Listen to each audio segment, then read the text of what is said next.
প্রিয় ভিউয়ার্স, আজ আমরা আলোচনা করব মার্কিন যুক্তরাষ্ট্রের নবনির্বাচিত প্রেসিডেন্ট জো বাইডেন সম্পর্কে। আমরা সবাই জো বাইডেনকে একজন রাজনীতিবিদ বা বারাক ওবামার ভাইস প্রেসিডেন্ট হিসাবে চিনি, কিন্তু এসবের বাইরে গিয়ে আমরা ব্যক্তি বাইডেন সম্পর্কে কতটুকু চিনি, কতটুকু জানি তার সম্পর্কে? হয়তো তেমন কিছুই নয়। তবে চলুন আজ ব্যক্তি বাইডেন সম্পর্কে জেনে আসা যাক ব্যক্তি বাইডেনের দীর্ঘ ৭৮ বছরের সংগ্রামী জীবনের গল্প। বারবার মুখ তুবড়ে পড়ে গিয়েও তার উঠে দাঁড়ানোর গল্প।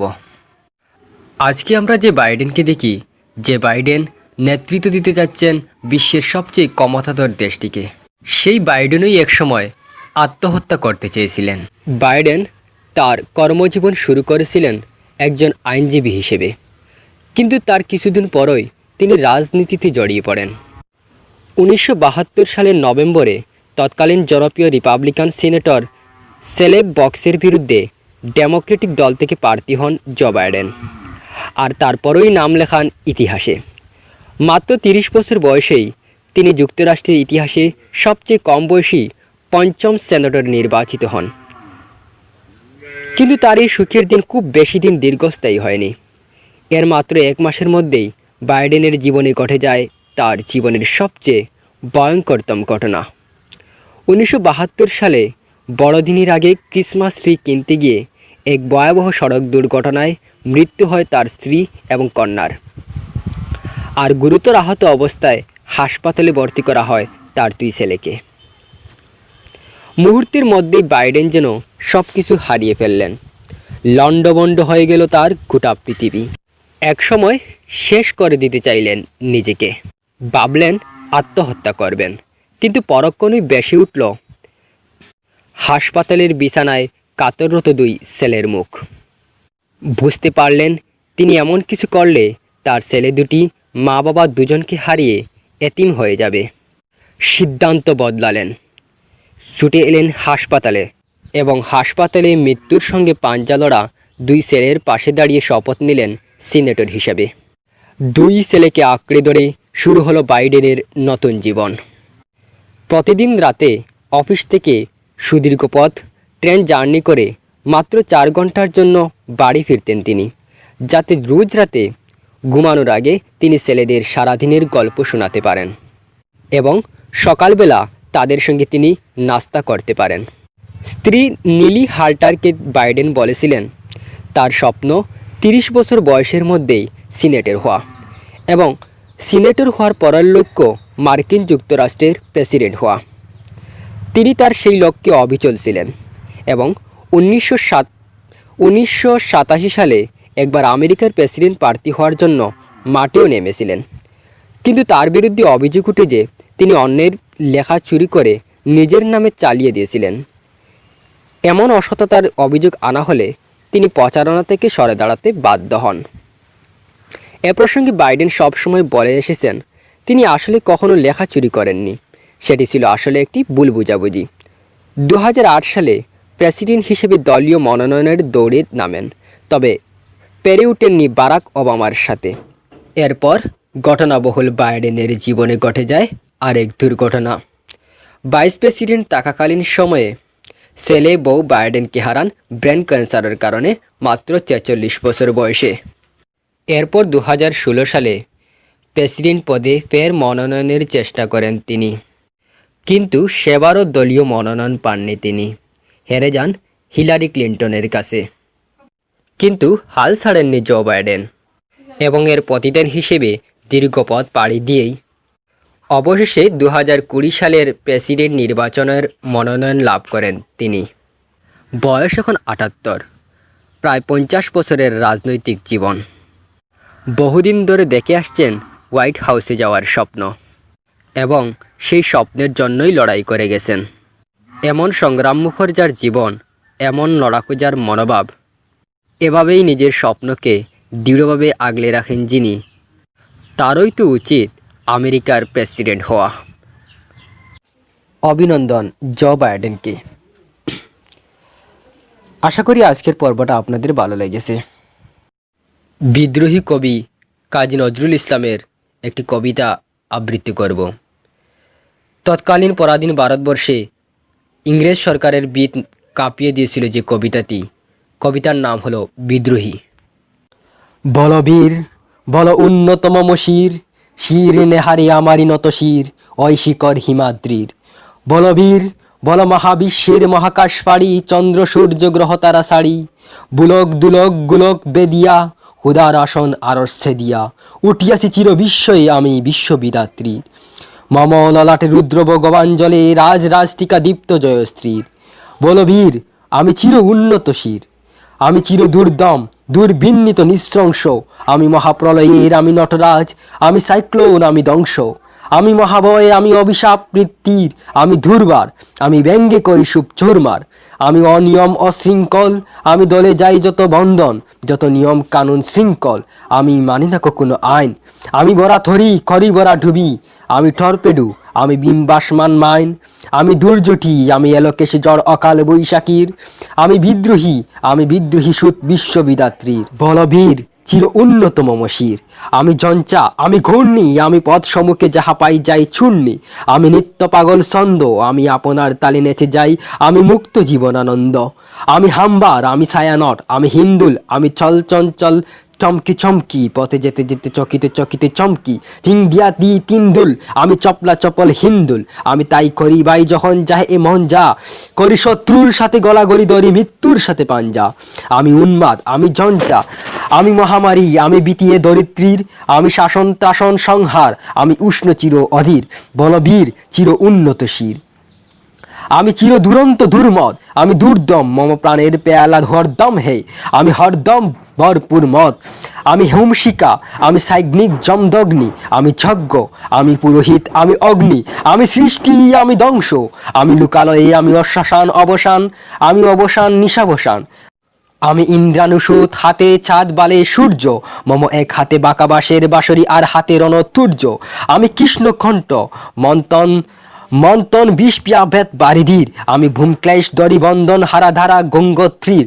বলভীর চির উন্নতম মশির, আমি সন্ন্যাসী সুর সৈনিক, আমি যুবরাজ আমি রাজব্লেস্লান গৈরিক, আমি বেদুইন আমি চেঙ্গিস, আমি আপনারা ছাড়া করি না কারো খর্নিশ, আমি বজ্র আমি ঈশান বিশানে অঙ্গার, আমি ইসরাবিলের সিঙ্গার মহাহুঙ্কার, আমি পিনাক পানির ডম্র ত্রিশূল ধর্মরাজের দণ্ড, আমি চক্র অমহাসঙ্গ, আমি প্রণদনাথ প্রচণ্ড, আমি কেপাধুর বাসা বিশ্বাবিত্রম শিষ্য, আমি দাবানল দাহ দাহন করিব বিশ্ব, আমি প্রাণখোলা হাসি উল্লাস, আমি সৃষ্টি বৈরী মহাত্রাস, আমি মহাপ্রলয়ের দ্বাদশ রবির রাহু গ্রাস, আমি কবু প্রশান্ত কবু অশান্ত দারুণ স্বেচ্ছাচারী, আমি অরুণ খুনের তরুণ, আমি বিধির দর্পহারী, আমি প্রবঞ্জনের উচ্ছ্বাস, আমি বারিধির মহাকল্লোল, আমি উজ্জ্বল আমি প্রচুজ্জ্বল, আমি উজ্জ্বল জল ছল ছল চল উর্মির হিন্দুল দুল, আমি বন্দন হারা কুমারীর বেনু তন্নি নয়নে বন্নি, আমি সুরসির হৃদ্দির সরসিজ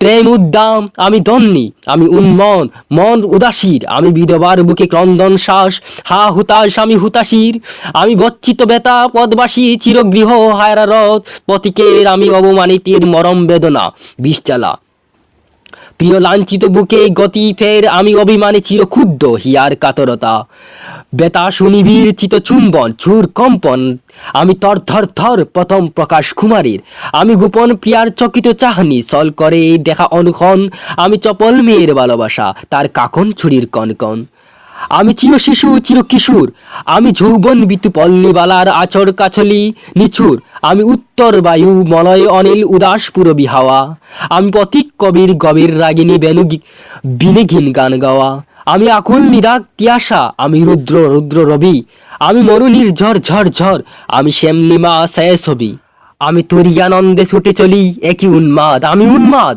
আমি সহসা আমারে চিনেছি, আমার খুলিয়া গেছে সব বাদ, আমি উত্তান আমি পতন, আমি অচেতন চিতে চেতন, আমি বিশ্ব তরুণে বজয়ন্তী মানব বিজয়া কেতন, ছুটি জ্বরের মতন করতালি দিয়া স্বর্গমত্ত করতলে, তাজি বুরাক আর উচ্চ শ্রবা বাহন আমার হিম্মত হেসা হেকে চলে, আমি বসুধা ভক্তি আগ্নেয়াত্রী বাড়াবো বন্নিক কালা নল, আমি পাতালে মাতাল অগ্নি পাতার কল রোল খল খোলা হল, আমি তড়িতে ছড়িয়া উড়ে চলি ঝুর তুড়ি টিয়া দিয়া দিয়া লম্প, আমি ত্রাস সঞ্চারী, ভুবন সহচা সঞ্চারী, ভূমিকম্প, দরি বাসুকির ফনা ঝাপটি, দরি স্বর্গীয় দূত জিব্রাইলের আগুনের পাখা সাপটি।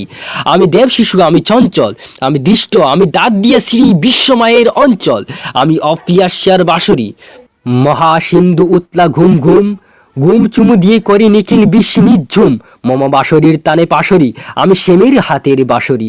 আমি রুশে উঠি যবে ছুটি মহাকাশ ছাপিয়া, বয়ে সপ্ত নরক হাবিয়া দুজক নিভে নিভে যায় কাঁপিয়া। আমি বিদ্রোহী বাহিনী কিল অখিল ভেপিয়া, আমি শ্রাবণ প্লাবন বন্যা, কবু দরণীরে করি বরণিয়া, কবু বিপুল দংশদন্যা। আমি ছিন্নিয়া আনিব বিষ্ণু পক্ষ হইতে যুগল খন্না। আমি অন্যায়, আমি উল্কা, আমি শনি, আমি ধূমকেতু জ্বালা বিস্তর কাল ফণি। আমি ছিন্ন মস্তা ছন্ডী, আমি রণদা সর্বনাশী। আমি জাহান নামের আগুনে বসিয়া হাস্য পুষ্পের হাসি, হাসি পুষ্পের হাসি। আমি মিন্ময়, আমি চিন্ময়, আমি অজর অমর অক্ক, আমি অবে, আমি মানব দানব দেবতার বয়। বিশ্বের আমি দূর চির দুর্জয়, জগদীশ্বর ঈশ্বর, আমি পুরুষোত্তম সত্য। আমি তাতিয়া তাতিয়া মাতিয়া ফিরি স্বর্গ পাতাল মত্ত। আমি উন্মাদ, আমি উন্মাদ, আমি চিনেছি আমারে আজকে, আমার খুলিয়া গিয়াছে সব বাদ। আমি পরশুরামের কুটার, আমি পরশুরামের কঠোর কুটার, নিষ্কত্রিয় করিব বিশ্ব, আনিব শান্তি শান্ত উদার। আমি হল বলরামের স্কন্দে, আমি উপাড়ি, আমি ফেলিব অদিন বিশ্ব অবহেলে, নবসৃষ্টির মহা আনন্দে। মহাবিদ্রোহী রণক্লান্ত, আমি সেই দিন হব শান্ত, যবে উৎপীড়িতের ক্রন্দন রুল আকাশে বাতাসে দনিবে না, অত্যাচারীর খড়গ কৃপান বিমরণ ভূমে রনিবে না। বিদ্রোহী রণক্লান্ত, সেই দিন হব শান্ত। আমি বিদ্রোহী বৃন্দ, ভগবান বুকে এঁকে দেই পদচিহ্ন। আমি স্রষ্টা সুদন সুখ তাপ হানা খেয়ালি, আমি বিধির বক্ষ করিব ভিন্ন। আমি বিদ্রোহী ভুণ্ড, ভগবান বুকে এঁকে দেব পদচিহ্ন। আমি খেয়ালি বিধির বক্ষ করিব ভিন্ন। আমি চির বিদ্রোহী বীর, আমি বিশ্ব ছড়াই উঠিয়াছি একা চির উন্নত শির। প্রিয় বন্ধুরা, আজ আমরা এসেছি একটি গল্প নিয়ে। গল্পটি হলো রবীন্দ্রনাথ ঠাকুরের খুব জনপ্রিয় গল্প কাবুলিওয়ালা, যেটিকে নিয়ে অনেক চলচ্চিত্র নির্মাণ হয়েছে এই ভারত উপমহাদেশে। আমার 5 বছর বয়সের ছোটো মেয়ে মিনি একদণ্ড কথা না কহিয়া তাকিতে পারে না। পৃথিবীতে জন্মগ্রহণ করিয়া ভাষা শিক্ষা করিতে সে কেবল 1 বৎসরকাল ব্যয় করিয়াছিল। তাহার পর হইতে যতক্ষণ সে জাগিয়া থাকে, এক মুহূর্ত মৌনভাবে নষ্ট করে না। তাহার মা অনেক সময় দমক দিয়ে তাহার মুখ বন্ধ করিয়া দেয়, কিন্তু আমি তাহা পারি না। মিনি চুপ করিয়া থাকিলে এমনই অস্বাভাবিক দেখিতে হয় যে সে আমার বেশিক্ষণ সহ্য হয় না। এই জন্য আমার সঙ্গে তাহার কথোপকথনটা কিছু উৎসাহের সহিত চলে। একদিন সকালবেলায় আমার নভেলের সপ্তদশ পরিচ্ছেদে হাত দিয়াছি, এমন সময় মিনি আসেই আরম্ভ করিয়া দিল, বাবা, রামদয়াল দারোয়ান কাককে কৌয়া বলেছিল, সে কিচ্ছু জানে না না। আমি পৃথিবীতে ভাষার বিভিন্নতা সম্বন্ধে তাহাকে জ্ঞানদান করিতে প্রবৃত্ত হইবার পূর্বেই সে দ্বিতীয় প্রসঙ্গে উপনীত হইল। দেখো বাবা, বুলা বলেছিল আকাশে হাতি সুর দিয়ে জল ফেলে, তাই বৃষ্টি হয়। মাগো, বুলা এত মিশিমিশি বকতে পারে, কেবলই বকে, দিন রাত বকে। এ সম্বন্ধে আমার মতামতের জন্য কিছুমাত্র অপেক্ষা না করিয়া হঠাৎ জিজ্ঞাসা করিয়া বসিল, বাবা, মা তোমার কে হয়? মনে মনে কহিলাম শেলিকা, মুখে কহিলাম, মিনি, তুই বুলার সঙ্গে খেলা করগে যা, আমার কাজ আছে। সে তখন আমার লিখিবার টেবিলের পার্শ্বে আমার পায়ের কাছে বসিয়া নিজের হাঁটু এবং হাত লইয়া অতি দ্রুত উচ্চারণে আগডুম বাগডুম খেলিতে আরম্ভ করিয়া দিল। আমার সপ্তদশ পরিচ্ছেদে প্রতাপ সিংহ তখন কাঞ্চনমালাকে লইয়া অন্ধকার রাতে কারাগারের উচ্চ বাতায়ন হইতে নিম্নবর্তী নদীর জলে জাপ দিয়ে পড়িতেছেন। আমার ঘরের পথের দ্বারে হঠাৎ মিনি আগডুম বাগডুম খেলা রাখিয়া জানালার দ্বারে ছুটিয়া গেল এবং চিৎকার করিয়া ডাকিতে লাগিল, কাবুলিওয়ালা, ও কাবুলিওয়ালা। ময়লা ডিলা কাপড় পরা পাগড়ি মাথায়, জুলি গাড়ে, হাতে গোটা 2-4 আঙ্গুলের বাস্ক, এক লম্বা কাবুলিওয়ালা মৃদুমন্দ গমনে পথ দিয়ে যাইতেছিল। তাহাকে দেখিয়া আমার কন্যারত্নের কিরূপ বাবোদয় হইল বলা শক্ত। তাহাকে ঊর্ধ্বশ্বাসে ডাকাডাকি আরম্ভ করিয়া দিল। আমি ভাবিলাম, এখনই জুলি গাড়ে একটা আপদ আসিয়া উপস্থিত হইবে, আমার সপ্তদেশ পরিচ্ছেদ আর শেষ হইবে না। কিন্তু মিনির চিৎকার যেমনই কাবুলিওয়ালা হাসিয়া মুখ ফিরাইল এবং আমাদের বাড়ির দিকে আসিতে লাগিল, অমনি সে ঊর্ধ্বশ্বাসে অন্তঃপুরে দৌড় দিল। তাহার আর চিহ্ন দেখিতে পাওয়া গেল না। তাহার মনের মধ্যে একটা অন্ধবিশ্বাসের মতো ছিল যে ওই জুলিটার ভিতর সন্ধান করিলে তাহার মতো 2-4টে জীবিত মানব সন্তান পাওয়া যাইতে পারে। এদিকে কাবুলিওয়ালা আসিয়া সহাস্যে আমাকে সেলাম করিয়া দাঁড়াইল। আমি ভাবিলাম যদিও প্রতাপ সিংহ এবং কাঞ্চনমালার অবস্থা অত্যন্ত সংকটাপন্ন, তথাপি লোকটাকে ঘরে ডাকিয়া নিয়া তাহার কাছ হইতে কিছু না কেনাটা ভালো হয় না। কিছু কেনা গেল। তারপর 5টা কথা আসিয়া পড়িল। আব্দুর রহমান রুশ ইংরেজ প্রবৃত্তি লইয়া সীমান্ত রক্ষা নীতি সম্বন্ধে গল্প চলিতে লাগিল। অবশ্যই উঠে যাইবার সময় সে জিজ্ঞাসা করিল, বাবু, তোমার লড়কি কোথায় গেল? আমি মিনির অমূলক বয় বাঙ্গাইয়া দিবার অভিপ্রায়ে তাহাকে অন্তঃপুর হইতে ডাকাইয়া আনিলাম। সে আমার গা ঘেঁষিয়া কাবুলির মুখ এবং জুলির দিকে সন্দিগ্ধ নেত্রক্ষেপ করিয়া দাঁড়াইয়া রহিল। কাবুলি জুলির মধ্য হইতে কিসমিস খুবানি বাহির করিয়া তাহাকে দিতে গেল। সে কিছুতেই লইল না। দ্বিগুণ সন্দেহের সহিত আমার হাঁটুর কাছে সংলগ্ন হইয়া রহিল। প্রথম পরিচয়টা এমনইভাবে গেল।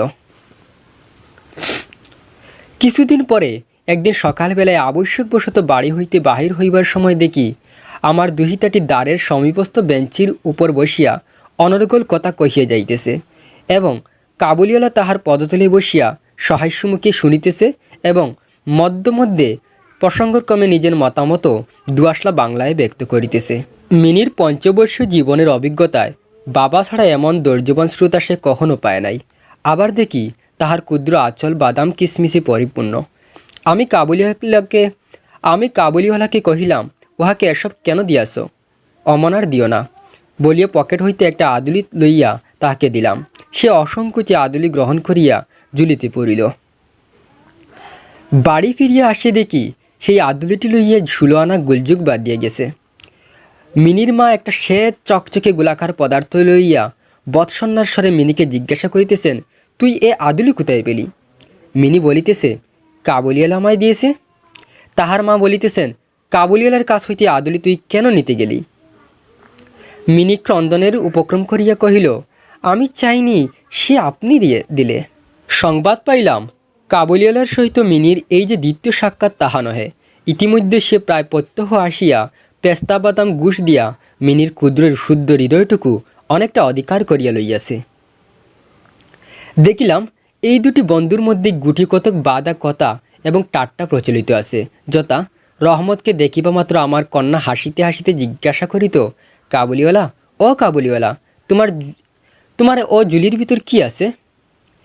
রহমত একটা অনাবশ্যক চন্দ্রবিন্দু যোগ করিয়া হাসিতে হাসিতে উত্তর করিত, হাতি।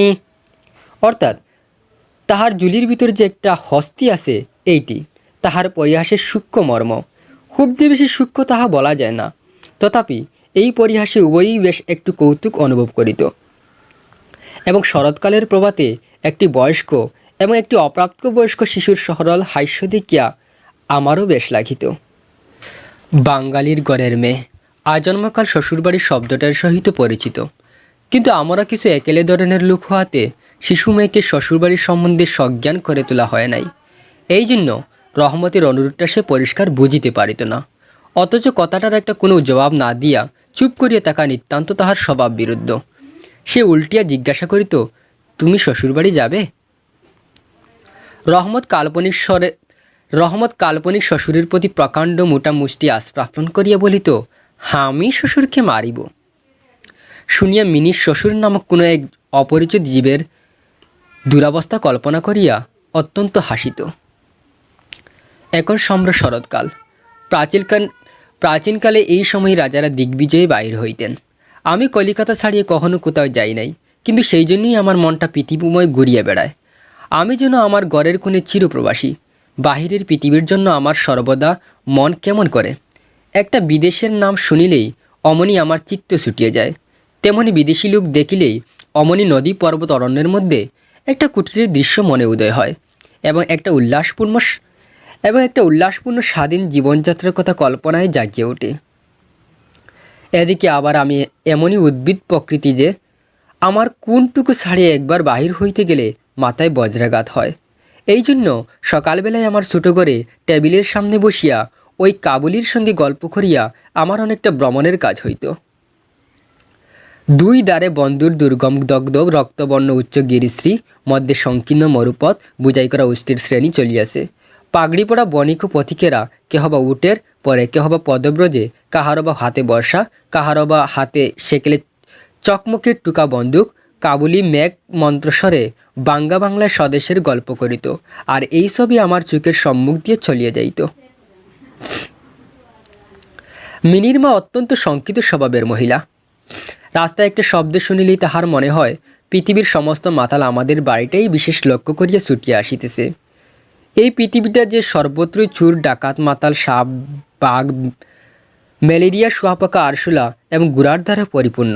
এতদিন পৃথিবীতে বাস করিয়াও সে বিভীষিকা তাহার মন হইতে দূর হইয়া যায় নাই। রহমত কাবুলিওয়ালা সম্বন্ধে তিনি সম্পূর্ণ নিঃসংশয় ছিলেন না।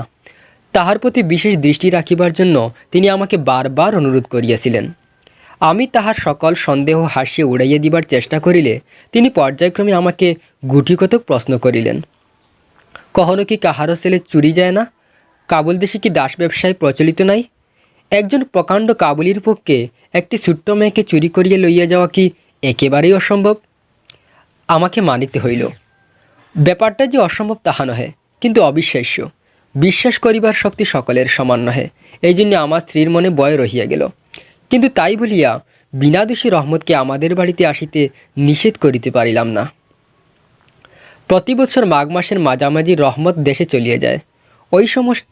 ওই সময়টা সমস্ত পাওনার টাকা আদায় করিবার জন্য সে বড় ব্যস্ত থাকে। বাড়ি বাড়ি ফিরিতে হয়, কিন্তু তবু একবার মিনিকে দর্শন দিয়া যায়। দেখিলে বাস্তবিক মনে হয় উভয়ের মধ্যে যেন একটা ষড়যন্ত্র চলিতেছে। সকালে যেদিন আসিতে পারে না, সেদিন দেখি সন্ধ্যার সময় আসিয়াছে। অন্ধকারের গড়ের কোণে সেই ডিলেটার জামা পায়জামা পরা সেই জুলাজুলিওয়ালা লম্বা লোকটাকে দেখিলে বাস্তবিক হঠাৎ মনের ভিতরে একটা আশঙ্কা উপস্থিত হয়। কিন্তু যখন দেখি মিনি কাবুলিওয়ালা করিয়া হাসিতে হাসিতে ছুটিয়া আসে এবং দুই অসমবয়সী বন্ধুর মধ্যে পুরাতন সরল পরিহাস চলিতে থাকে, তখন সমস্ত হৃদয় প্রসন্ন হইয়া ওঠে। একদিন সকালে আমার ছোটো করে বসিয়া শীত সংশোধন করিতেছি। বিদায় লইবার পূর্বে আজ 2-3 দিন হইতে শীতটা খুব কনকনে হইয়া উঠিয়াছে। চারদিকে একেবারে হিহিকার পড়িয়া গেছে। জানালা ভেদ করিয়া সকালের রৌদ্রটু টেবিলের নিচে আমার পায়ের উপর আসিয়া পড়িয়াছে। সেই উত্তাপটুকু বেশ মধুর বোধ হইতেছে। বেলা বোধ করি 8টা হইবে। মাথায় গলাবন্ধ জড়ানো উষাচরণগণ প্রাতভ্রমণ সমাধা করিয়া প্রায় সকলে ঘরে ফিরিয়া আসিয়াছে।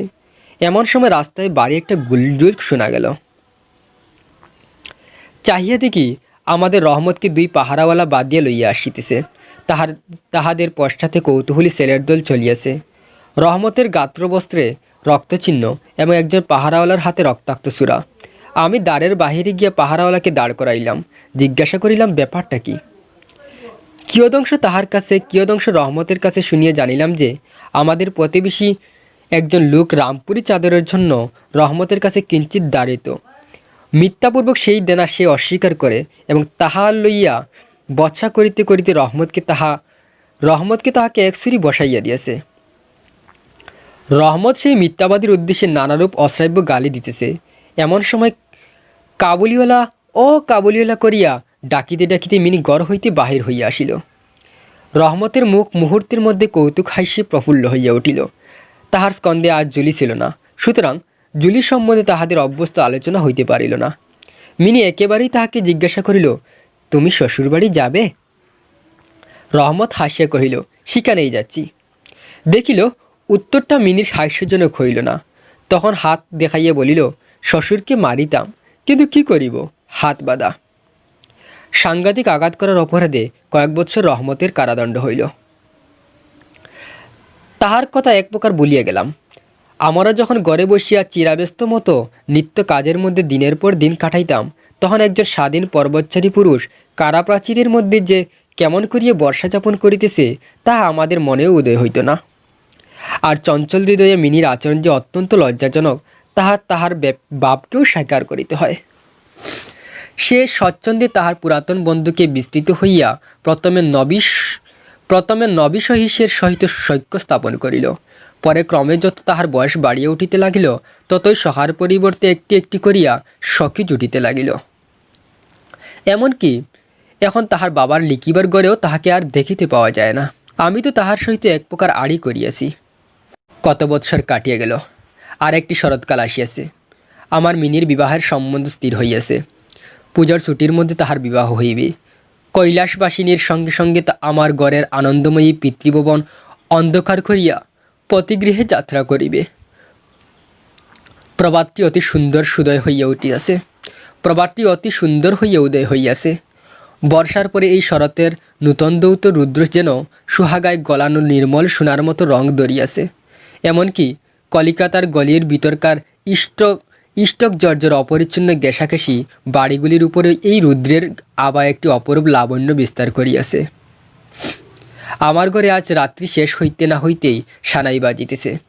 সে বাঁশি যেন আমার বুকের পিঞ্জরের হাড়ের মধ্য হইতে কাঁদিয়া কাঁদিয়া বাজিয়া উঠিতেছে। করুণ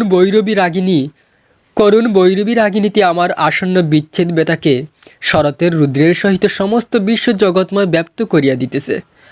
আজ আমার মিনির বিবাহ। সকাল হইতে বাড়ি গোলমাল, লোকজনের আনাগোনা, উঠানে বাঁশ বাঁধিয়ে পাল খাটানো হইতেছে। বাড়ির ঘরে ঘরে এবং বারান্দায় জট টাঙ্গাইবার টুংটাং শব্দ উঠিতেছে। হাঁক ডাকার সীমা নেই। আমি আমার লিখিবার ঘরে বসে হিসাব দেখিতেছি। এমন সময় রহমত আসিয়া সেলাম করিয়া দাঁড়াইল। আমি প্রথমে তাহাকে চিনিতে পারিলাম না। তাহার সে জুলিরাই, তাহার সে লম্বা চুল নাই, তাহার শরীরে পূর্বের মতো সে তেজ নাই। অবশেষে তাহার হাসি দেখিয়া তাহাকে চিনিলাম। কহিলাম, কিরে রহমত, কবে আসিলি? সে কহিল, কাল সন্ধ্যাবেলা জেল হইতে খালাস পাইয়াছি। কথাটা শুনিয়া কেমন কানে খট করিয়া উঠিল। কোনো খুনিকে কখনো প্রত্যক্ষ দেখি নাই। ইহাকে দেখিয়া সমস্ত অন্তঃকরণ যেন সংকুচিত হইয়া গেল। আমার ইচ্ছা করিতে লাগিল আজিকার এই শুভ দিনে এ লোকটা এখান হইতে গেলেই ভালো হয়। আমি তাহাকে কহিলাম, আজ আমাদের বাড়িতে একটা কাজ আছে, আমি কিছু ব্যস্ত আছি, তুমি আজ যাও। কথাটা শুনিয়াই সে তৎক্ষণাৎ চলিয়া যাইতে উদ্যত হইল। অবশেষে দরজার কাছে গিয়ে একটু ইতস্তত করিয়া কহিল, খুকিকে কি একবার দেখিতে পাইব না?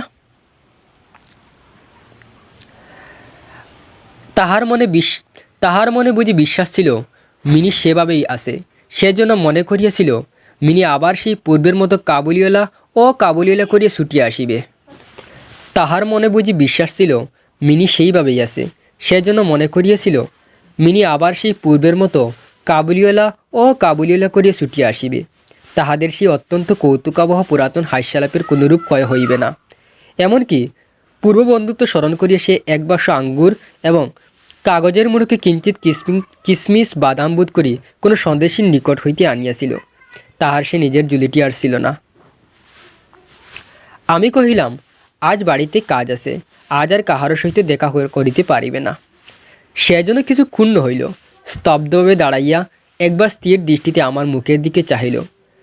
তারপরে বাবু সেলাম বলিয়া দ্বারের বাহির হইয়া গেল। আমার মনে কেমন একটু ব্যথা বোধ হইল।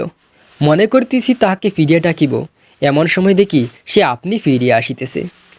কাছে আসিয়া কহিল, এই আঙ্গুর এবং কিঞ্চিত কিসমিস বাদাম হুকুয়ের জন্য আনিয়াছিলাম, তাহাকে দিবেন? আমি সেগুলি লইয়া দাম দিতে উদ্যত হইলে সে হঠাৎ আমার হাত চাপিয়ে ধরিল, কহিল, আপনার বহুত দয়া, আমার চিরকাল স্মরণ থাকিবে, আমাকে পয়সা দিবেন না। বাবু, তোমার যেমন একটি লড়কি আছে, তেমনি দেশে আমারও একটি লড়কি আছে। আমি তাহারই মুখখানি স্মরণ করিয়া তোমার হুকির জন্য কিছু মেওয়া লইয়া আসিয়াছি। আমি তো সৌদা করিতে আসি না। এই বলিয়া সে আপনার মস্ত ডিলা জামাটার ভিতর হাত ছালাইয়া দিয়া বুকের কাছে কোথা হইতে এক টুকরা ময়লা কাগজ বাহির করিল। বহু সযত্নে বাজ খুলিয়া দুই হস্তে আমার টেবিলের উপর মেলিয়া ধরিল।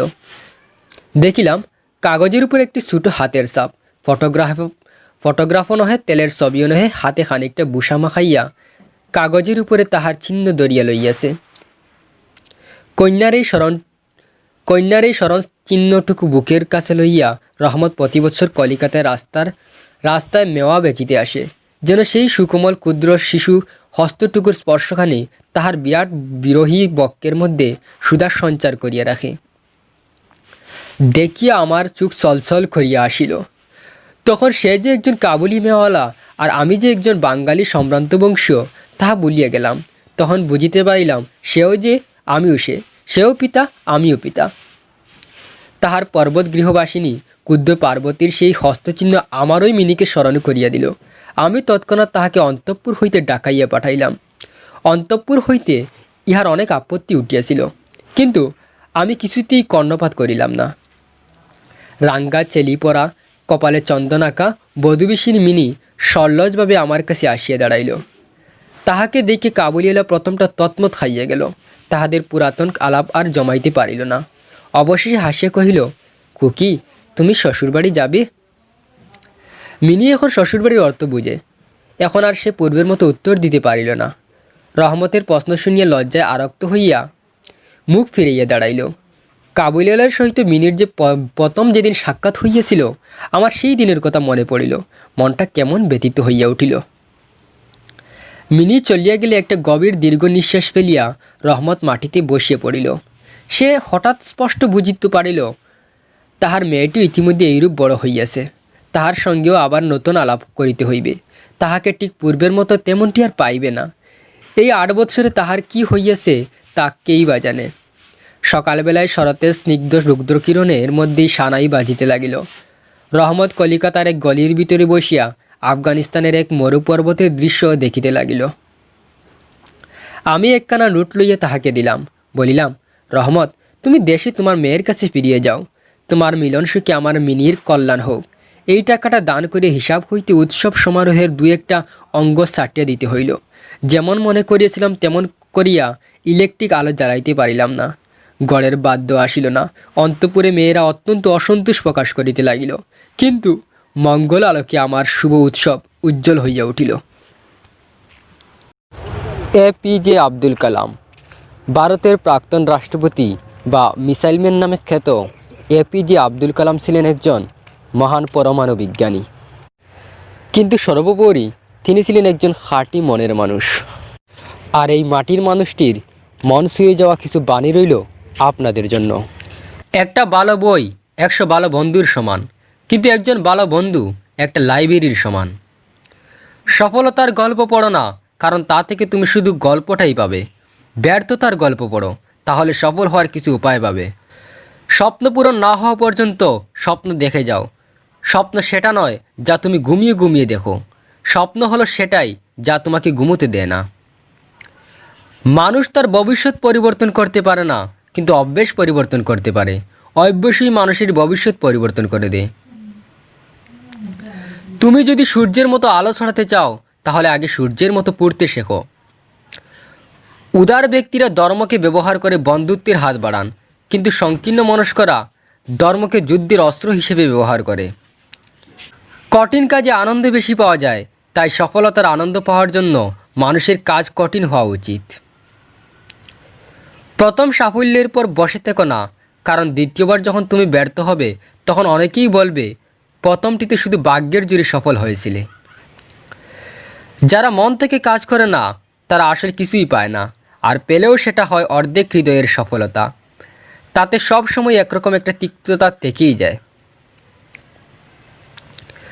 বৃষ্টি শুরু হলে সব পাখি কোথাও না কোথায় আশ্রয় খুঁজে, কিন্তু ঈগল মেঘের উপর দিয়ে উড়ে বৃষ্টিকে এড়িয়ে যায়। কাউকে হারিয়ে দেওয়াটা খুব সহজ, কিন্তু কঠিন হলো কারো মন জয় করা। 3 জনই পারেন একটি দেশ বা একটি জাতিকে বদলাতে। তারা হলেন বাবা, মা ও শিক্ষক। ফেল করে হতাশ হও না। ইংরেজি শব্দ ফেল মানে হলো ফার্স্ট অ্যাটেম্প্ট ইন লার্নিং, অর্থাৎ শেখার প্রথম ধাপ। বিফলতাই তোমাকে সফল হবার রাস্তা দেখিয়ে দেবে। সমাপ্তি মানেই শেষ নয়। এন্ড শব্দটির মানে হচ্ছে এফোর্ট নেভার ডাইস, অর্থাৎ প্রচেষ্টার মৃত্যু নেই। একজন খারাপ ছাত্র একজন দক্ষ শিক্ষকের কাছ থেকে যা শিখতে পারে, তার চেয়ে একজন ভালো ছাত্র একজন খারাপ শিক্ষকের কাছ থেকে অনেক বেশি কিছু শিখতে পারে। আমি সুপুরুষ নই, কিন্তু যখন কেউ বিপদে পড়েন আমি সাহায্যের হাত বাড়িয়ে দেই। সৌন্দর্য থাকে মানুষের মনে, চেহারায় নয়। তুমি যদি তোমার কাজকে স্যালুট করো, দেখো তোমাকে আর কাউকে স্যালুট করতে হবে না। কিন্তু তুমি যদি তোমার কাজকে অসম্মান করো, অমর্যাদা করো, ফাঁকি দাও, তাহলে তোমার সবাইকে স্যালুট করতে হবে। উপরে তাকিয়ে আকাশটাকে দেখো, তুমি একা নও, এই মহাবিশ্ব তোমার বন্ধুর মতোই। কোনো একটা প্রশ্নের উত্তর খুঁজে পাচ্ছ না, চিন্তা করো না। ন শব্দের মানে হচ্ছে নেক্সট অপরচুনিটি, অর্থাৎ পরবর্তী সুযোগ। জাতির সবচেয়ে ভালো মেধাবী ছাত্রটি ক্লাসরুমের লাস্ট বেঞ্চ থেকে উঠে আসে। ছাত্রজীবনে আমি বিমানের পাইলট হতে চেয়েছিলাম, কিন্তু সেই স্বপ্ন পূরণে ব্যর্থ হয়ে গেছি রকেট বিজ্ঞানী। জীবন ও সময় পৃথিবীর শ্রেষ্ঠ শিক্ষক। জীবন শেখায় সময়কে ভালোভাবে ব্যবহার করতে, আর সময় শেখায় জীবনের মূল্য দিতে। যে মানুষগুলো তোমাকে বলে তুমি পারো না বা তুমি পারবেই না, তারাই সম্ভবত সেই লোক যারা ভয় পায় এটা ভেবে যে তুমি পারবে। জীবন একটি কঠিন খেলা। ব্যক্তি হিসাবে মৌলিক অধিকার ধরে রাখার মাধ্যমে একমাত্র তুমি জয়ী হতে পারবে।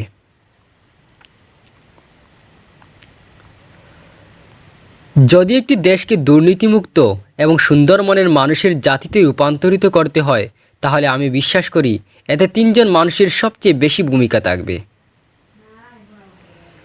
যুব সমাজকে চাকরি প্রার্থী হওয়ার বদলে চাকরিদাতা হওয়া প্রয়োজন।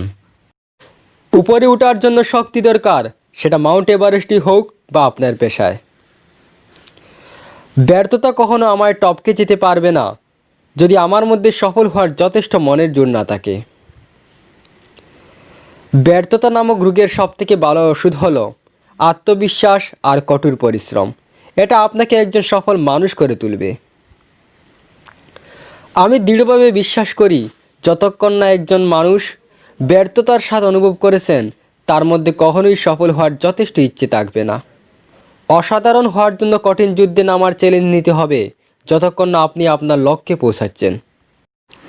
যে অন্যদের জানে সে শিক্ষিত, কিন্তু জ্ঞানী হলো সেই ব্যক্তি যে নিজেকে জানে। জ্ঞান ছাড়া শিক্ষা কোনো কাজেই আসে না। জীবন একটি কঠিন খেলা। এই খেলায় জয় তখনই সম্ভব যখন তুমি ব্যক্তি হিসাবে জন্মগতভাবে পাওয়া অধিকারকে ধারণ করবে। আশা করতে হবে প্রকাশ্যে, কিন্তু সমালোচনা ব্যক্তিগতভাবে। বিজয়ী হওয়ার সর্বোত্তম উপায় হচ্ছে বিজয়ী হওয়ার দরকার নেই এটা মনে করা। যখন তুমি স্বাভাবিক আর সন্দেহমুক্ত থাকবে, তখনই তুমি ভালো ফলাফল করতে পারবে। আমি এই কথাটা স্বীকার করতে প্রস্তুত ছিলাম যে আমি কিছু জিনিসকে কখনোই বদলাতে পারবো না। দুর্গম গিরি কান্তার মরু দুস্তর পারাবার, লঙ্ঘিতে হবে রাত্রি নিশীতে যাত্রীরা হুঁশিয়ার। দুলিতেছে তরি ফুলিতেছে জল বুলিতেছে মাঝি পথ, সিঁড়িয়াছে পাল কে ধরিবে হাল আসে কার হিম্মত। কে আসো জুয়ান হও আগুয়ান হাকিছে ভবিষ্যৎ, এ তুফান বাড়ি দিতে হবে পাড়ি নিতে হবে তরি পার। তিমির রাত্রি মাতৃমন্ত্রী শান্তির সাবধান, যুগ যুগান্ত সঞ্চিত বেতা ঘুষিয়াছে অভিযান। ফেনাইয়া উঠে বঞ্চিত বুকে পুঞ্জিত অভিমান, ইহাদের পথে নিতে হবে সাথে দিতে হবে অধিকার।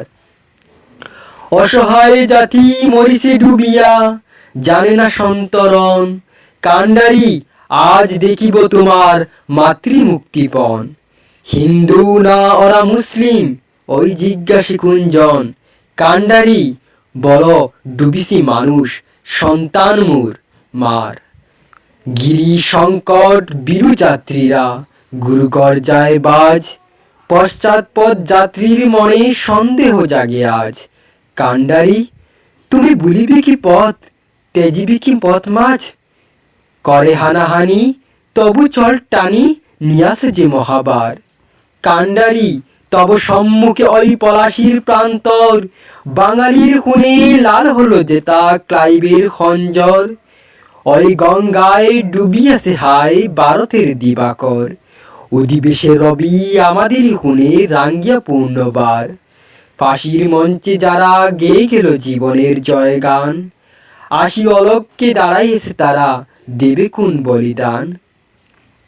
আজি পরীক্ষা জাতির অথবা জাতের করিবে ত্রাণ, তুলিতেছে তরি ফুলিতেছে জল, কাণ্ডারি তুমি হুঁশিয়ার। দুর্গম গিরি কান্তার মরু দুস্তর পারাবার, লঙ্ঘিতে হবে রাত্রি নিশীতে যাত্রীরা হুঁশিয়ার। দুলিতেছে তরি ফুলিতেছে জল, বুলিতেছে মাঝি পথ, সিঁড়িয়াছে পাল কে ধরিবে হাল, আছে কার হিম্মত। কে আসো জুয়ান হৌ আগুয়ান, হাকিছে ভবিষ্যৎ। এ তুফান বাড়ি দিতে হবে পাড়ি, নিতে হবে তরি পার। তিমির রাত্রি মাতৃমন্ত্রী শান্তির সাবধান, যুগ যুগান্ত সঞ্চিত বেতা ঘুষিয়াছে অভিযান। আশি অলক্ষ্যে দাঁড়াইয়েছে তারা দেবে কোন বলিদান। আজি পরীক্ষা জাতির অথবা জাতের করিবে ত্রাণ, তুলিতেছে তরি ফুলিতেছে জল, কাণ্ডারি তুমি হুঁশিয়ার। প্রিয় ভিউয়ার্স, এক নজরে দেখে নেওয়া যাক 2008 থেকে 2020 আইপিএল পর্যন্ত অরেঞ্জ ক্যাপ জেতা খেলোয়াড় তালিকা। অরেঞ্জ ক্যাপ হলো আইপিএলের সেই অ্যাওয়ার্ড যেটা আইপিএলের সিজনে সবথেকে বেশি রান করা ব্যাটসম্যানকে দেওয়া হয়। আজ এই ভিডিওতে আইপিএল 2008 থেকে 2020 আইপিএল পর্যন্ত অরেঞ্জ ক্যাপ জেতা ব্যাটসম্যানদের সম্পর্কে বলবো। Number 1, orange cap winner 2008। IPL 2008-এ অরেঞ্জ ক্যাপ জিতেছিলেন অস্ট্রেলিয়ার batsman Shaun Marsh. Shaun Marsh IPL 2008-এ 11 ম্যাচে 616 রান করেছিলেন, যার ব্যাটিং গড় ছিল 68 এবং স্ট্রাইক রেট 140। শন মার্শ আইপিএল 2008-এ একটি শতরান সহ 5টি অর্ধশতরান করেছিলেন, 26টি ছক্কা ও 59টি চারের মার ছিল, সর্বোচ্চ ছিল 115। Number 2, orange cap winner IPL 2009। IPL 2009 সালে অরেঞ্জ ক্যাপ জিতেছিলেন অস্ট্রেলিয়ার batsman Matthew Haden. Matthew Haden IPL 2009 সালে 12 ম্যাচে 572 রান করেছিলেন, যার ব্যাটিং গড় ছিল 52, স্ট্রাইক রেট ছিল 145। ম্যাথু হেডেন আইপিএল 2009 সালে 5টি অর্ধশতরান করেছিলেন, সর্বোচ্চ ছিল 89 রান, 22টি ছক্কা ও 60টি চারের মার ছিল। Number 3, orange cap winner IPL 2010। IPL 2010 সালে অরেঞ্জ ক্যাপ জিতেছিলেন batting master blaster Sachin Ramesh Tendulkar. Sachin Tendulkar IPL 2010 সালে 15 ম্যাচে 618 রান করেছিলেন, যার ব্যাটিং গড় ছিল 48 এবং স্ট্রাইক রেট ছিল 133। সচিন টেন্ডুলকর আইপিএল 2010 সালে 5টি অর্ধশতক হাঁকিয়েছিলেন, সর্বোচ্চ 89, 86টি চারের মার ছিল, যদিও মাত্র 3টি ছক্কা হাঁকিয়েছিলেন। Number 4, orange cap winner IPL 2011। 2011 সালের আইপিএলে অরেঞ্জ ক্যাপ জিতেছিলেন ক্যারিবিয়ান ব্যাটিং দানব ক্রিস গেইল। সেই বছর আইপিএলে গেইল 12 ম্যাচে 608 রান করেছিলেন, যার ব্যাটিং গড় ছিল 68 ও স্ট্রাইক রেট 183। ক্রিস গেইল 3টি শতক ও 2টি অর্ধশতক হাঁকিয়েছিলেন সে বছর, সর্বোচ্চ ছিল 107। তাছাড়া 57টি চার ও 44টি বিশাল ছক্কা হাঁকিয়েছিলেন। Number 5, orange cap winner IPL 2012। 2012 সালের আইপিএলে অরেঞ্জ ক্যাপটি ফের জিতেছিলেন ক্যারিবিয়ান ডিনামাইট ক্রিস গেইল। সে বছর গেইল 15টি ম্যাচ খেলে 773টি রান করেছিলেন, ব্যাটিং গড় ছিল 61 ও স্ট্রাইক রেট ছিল ভয়ঙ্কর 161। 2012 সালের আইপিএলে ক্রিস গেইল 1টি শতক সহ 60টি অর্ধশতক হাঁকিয়েছিলেন, সর্বোচ্চ রান ছিল 128, 43টি চার সহ 59টি বিশাল মাপের ছক্কা হাঁকিয়েছিলেন সে বছর। Number 6, orange cap winner IPL 2013। 2013 সালের আইপিএলে অরেঞ্জ ক্যাপ জিতেছিলেন অস্ট্রেলিয়ার অলরাউন্ডার মাইক হাসি। সে বছরের আইপিএলে মাইক হাসি 17 ম্যাচে 773 রান করেছিলেন, ব্যাটিং গড় ছিল 57, স্ট্রাইক রেট 133। মাইকেল হাসি সে বছর 6টি অর্ধশতক হাঁকিয়েছিলেন, সর্বোচ্চ ছিল 95। তিনি 81টি ছক্কা সহ 17টি চার হাঁকিয়েছিলেন। Number 7, orange cap winner IPL 2014। 2014 সালের আইপিএলে অরেঞ্জ ক্যাপ জিতেছিলেন ভারতের রবিন উথাপ্পা। 2014 সালের আইপিএলে রবিন উথাপ্পা 16 ম্যাচে 660 রান করেছিলেন, যার ব্যাটিং গড় ছিল 44, স্ট্রাইক রেট 138। সেই বছর রবিন উতপ্পা 5টি অর্ধশতক হাঁকিয়েছিলেন, সর্বোচ্চ 89। রবিন উতপ্পা 18টি ছক্কা ও 74টি চার হাঁকিয়েছিলেন সেই বছর আইপিএলে। Number 8, orange cap winner IPL 2015। 2015 সালের আইপিএলে অরেঞ্জ ক্যাপ জিতেছিলেন অস্ট্রেলিয়ার ডেভিড ওয়ার্নার। সানরাইজার্স হায়দ্রাবাদের হয়ে ওয়ার্নার সে বছর 14 ম্যাচে 562 রান করেছিলেন, যার ব্যাটিং গড় ছিল 43, স্ট্রাইক রেট 156। 2015 সালের আইপিএলে ওয়ার্নার 7টি অর্ধশতক ও কোনো শতক হাঁকিয়েছিলেন না যদিও, কিন্তু 91 সর্বোচ্চ রান ছিল। ওয়ার্নার সে বছর ছক্কা হাঁকিয়েছিলেন 21টি ও চার হাঁকিয়েছিলেন 65টি। Number 9, orange cap winner IPL 2016। 2016 সালের আইপিএলে সর্বোচ্চ রান করেছিলেন সে বছর বিরাট কোহলি। সে বছর আইপিএলে কোহলি 16টি ম্যাচ খেলে রেকর্ড 973 রান করেছিলেন, যার ব্যাটিং গড় ছিল 81, স্ট্রাইক রেট 152। সে বছরের আইপিএলে কোহলি 4টি শতরান সহ 60টি অর্ধশত রান করেছিলেন, 31টি ছক্কা ও 83টি চার হাঁকিয়েছিলেন। Number 10, orange cap winner IPL 2017। 2017 সালের আইপিএলে অরেঞ্জ ক্যাপ ফের জিতেছিলেন ডেভিড ওয়ার্নার।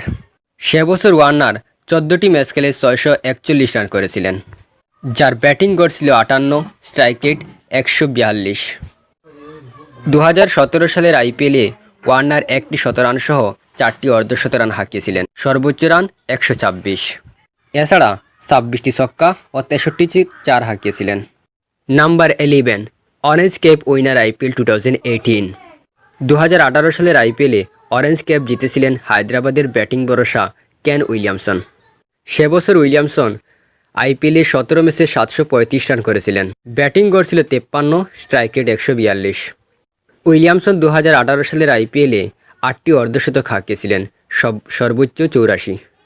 এছাড়াও তিনি ছক্কা হাঁকিয়েছিলেন 28টি, চার হাঁকিয়েছিলেন 64টি। Number 12, orange cap winner IPL 2019। 2019 সালের আইপিএলে অরেঞ্জ ক্যাপ জিতেছিলেন ডেভিড ওয়ার্নার। 2019 সালের আইপিএলে ওয়ার্নার 12 ম্যাচে 692 রান করেছিলেন, যার ব্যাটিং গড় ছিল 69, স্ট্রাইক রেট 144। সেই সিজনে ওয়ার্নার 8টি হাফ সেঞ্চুরি ও 1টি সেঞ্চুরি হাঁকিয়েছিলেন, সর্বোচ্চ রান ছিল 100। এছাড়াও তিনি 21টি ছক্কা ও 57টি চার হাঁকিয়েছিলেন। Number 13, orange cap winner IPL 2020। সদ্য শেষ হওয়া 2020 সালের আইপিএলে অরেঞ্জ ক্যাপ জিতেছিলেন কেএল রাহুল। 2020 সালের আইপিএলে লোকেশ রাহুল 14 ম্যাচে 670 রান করেছিলেন, যার ব্যাটিং গড় ছিল 56, স্ট্রাইক রেট 129। এবছর তিনি 1টি শতক সহ 5টি অর্ধশতক হাঁকিয়েছিলেন, সর্বোচ্চ 129। এছাড়াও তিনি 23টি ছক্কা ও 58টি চার হাঁকিয়েছিলেন। তাহলে বন্ধুরা, এই সব ব্যাটসম্যানদের মধ্যে কোন ব্যাটসম্যানটি আপনার ফেভারিট কমেন্ট বক্সে জানিয়ে দেবেন। প্রিয় ভিউয়ার্স, দেখতে দেখতে শেষ হয়ে গেল 2020 সালের আইপিএল। আপনারা জানেন ক্রিকেট রেকর্ড ভাঙা গড়ার খেলা। রেকর্ড গড়া হয় ভাঙার জন্য, কিন্তু এমন কিছু রেকর্ড থাকে যেগুলি হয়তো বহুদিন পর্যন্ত অক্ষত থাকবে। আইপিএল ইতিহাসে এমন কিছু রেকর্ড আছে যেগুলো ভাঙা তো দূরের কথা, কেউ দ্বারে কাছেও যেতে পারেনি। আজ আমরা আলোচনা করব আইপিএলের এরকম কিছু 5টি রেকর্ড যেগুলো আজও অক্ষত। এই সমস্ত রেকর্ডগুলো হয়তো সারা জীবনের জন্যই থেকে যাবে। Number 1, Chris Gayle 175 run. 2013 সালের এপ্রিল মাসে বেঙ্গালুরুর এম চেন্নাস্বামী স্টেডিয়ামে ওয়েস্ট ইন্ডিজের batting dynamite Chris Gayle Pune ওয়ারিয়র্সের বোলিংকে ছিন্ন ভিন্ন করে দিয়েছিলেন। পিচ দারুণভাবে তৈরি ছিল যাতে বল পুরো ক্রিস গেইলের ব্যাটে আসে। সেই ম্যাচে তিনি নিমেষে 6-এর পর 6 মেরেছিলেন। সেই ম্যাচে ক্রিস গেইল 30 বলে 17 রান করেছিলেন এবং রয়্যাল চ্যালেঞ্জার্স বেঙ্গালুরু 20 ওভার শেষে 260 রান করেছিল এবং গেইল শেষ পর্যন্ত 175 রানের অপরাজিত ইনিংস খেলেছিলেন। এটি টি-20 ক্রিকেটে কোনো এক ব্যাটসম্যানের ব্যক্তিগত সর্বোচ্চ রান। এই ম্যাচে ক্রিস গেইল তার আগে করা ব্র্যান্ডন ম্যাককুলামের 158 রানকে অনায়াসে টপকে যান। গেইল 66 বলে এই 175 রান করেছিলেন, যার মধ্যে 17টি ছক্কা ও 13টি চার ছিল। ক্রিস গেইলের এই রেকর্ড হয়তো সারা জীবন অক্ষত থেকে যাবে। Number 2, Mahendra Singh Dhoni 9 IPL final. সফলতার যেন আরেক নাম মহেন্দ্র সিং ধোনি। তিনি শুধুমাত্র সারা বিশ্বের অন্যতম একজন সফল অধিনায়কই নন, আইপিএল নামক এই টি-20 লিগেও তার সফলতা সবার শীর্ষে। 2007 সালে টি-20 ওয়ার্ল্ড কাপে ভারতকে চ্যাম্পিয়ন করার পর 2008 সালে ইন্ডিয়ান প্রিমিয়ার লিগে তিনি সবচেয়ে দামি ক্রিকেটার ছিলেন। মহেন্দ্র সিং ধোনির নেতৃত্বে চেন্নাই সুপার কিংস মোট 9 বার আইপিএল ফাইনাল খেলে। এর মধ্যে 3 বার তারা চ্যাম্পিয়ন হয়েছিল। 12 বারের মধ্যে 9 বারে ফাইনালে পৌঁছানো আইপিএলের ইতিহাসে এটি একটা বিরল ঘটনা।